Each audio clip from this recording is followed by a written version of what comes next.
Assalamualaikum warahmatullahi wabarakatuh. Sahabat-sahabat semua, pada kali ini kita akan mengetahui kisah Nabi Ibrahim AS dan Raja Namrud. Di sebuah negeri megah bernama Babilonia, berdirilah istana megah milik seorang raja yang angkuh, penuh kesombongan, dan mengaku sebagai Tuhan. Namanya Namrud bin Kan'an. Ia berkuasa atas ribuan rakyat, dengan tangan besi, dan hati yang beku. Namun, di tengah gelapnya kesesatan, lahirlah seorang bayi yang kelak akan mengguncang tahta sang raja. Dialah Ibrahim, sang pembawa cahaya kebenaran. Pada masa itu, Namrud bermimpi melihat bintang besar jatuh dari langit, menghancurkan tahtanya. Para peramal berkata, akan lahir seorang anak laki-laki, yang akan menghancurkan kekuasaanmu, wahai raja. Ketakutan pun menyelimuti Namrud. Ia memerintahkan agar setiap bayi laki-laki dibunuh. Namun, Allah melindungi bayi Ibrahim. Ibunya bersembunyi di dalam gua, melahirkan dalam diam, membesarkan Ibrahim kecil dengan penuh cinta, hingga tiba saatnya ia kembali ke tengah masyarakat. Ibrahim tumbuh menjadi pemuda cerdas, penuh rasa ingin tahu. Ia melihat langit, bintang, bulan, dan matahari. Inikah Tuhanku, katanya, saat melihat bintang bersinar. Tapi ketika bintang itu tenggelam, ia berkata, aku tidak mencintai yang tenggelam. Demikian pula saat melihat bulan dan matahari.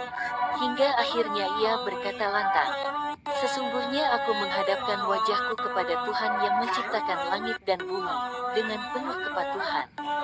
Aku bukanlah dari golongan orang musyrik. Qs.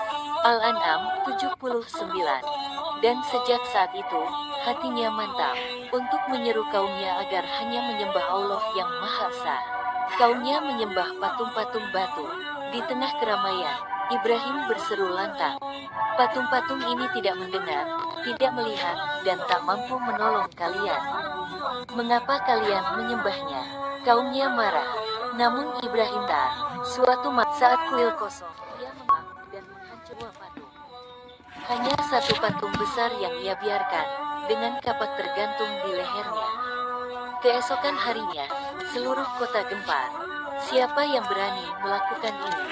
Ibrahim pun dibawa ke hadapan mereka. Mungkin patung besar itu yang melakukannya, jawab Ibrahim tenang.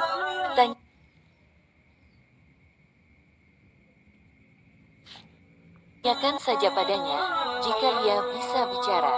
Kaumnya terdiam. Mereka tahu patung itu tak bisa berbicara. Namun kesombongan menutup hati mereka. Bakar dia hidup-hidup, teriak mereka. Tumpukan kayu dibangun setinggi menara. Api dinyalakan hingga menyala-nyala, membakar udara dengan panas yang tak tertahankan. Ibrahim diikat, lalu dilempar ke dalam api dengan ketapel raksasa.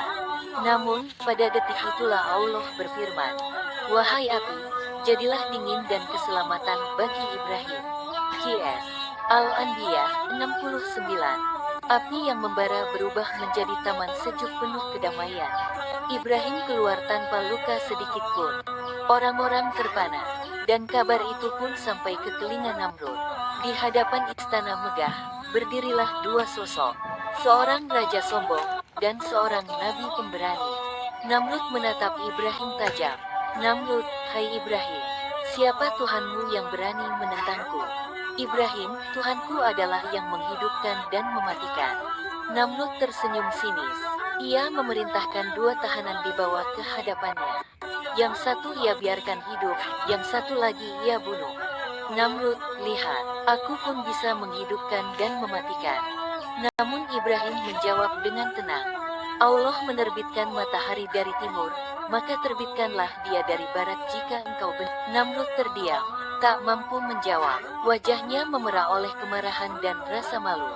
Namun, kesombongan membuatnya tetap menolak kebenaran. Tak lama setelah perdebatan itu, Allah menunjukkan kekuasaannya. Seekor nyamuk kecil, makhluk yang hampir tak terlihat, masuk ke dalam hidung Namrud dan merayap ke dalam kepalanya. Hari demi hari, Namrud menjerit kesakitan. Ia memukul kepalanya sendiri, memerintahkan orang lain memukulnya hanya agar rasa sakit itu sedikit berkurang. Namun, semua sia-sia. Ia mati mengenaskan, ditundukkan oleh makhluk sekecil nyamuk. Begitulah akhir dari raja yang mengaku sebagai Tuhan. Kisah ini bukan sekadar cerita, tapi pelajaran besar bagi manusia sepanjang zaman.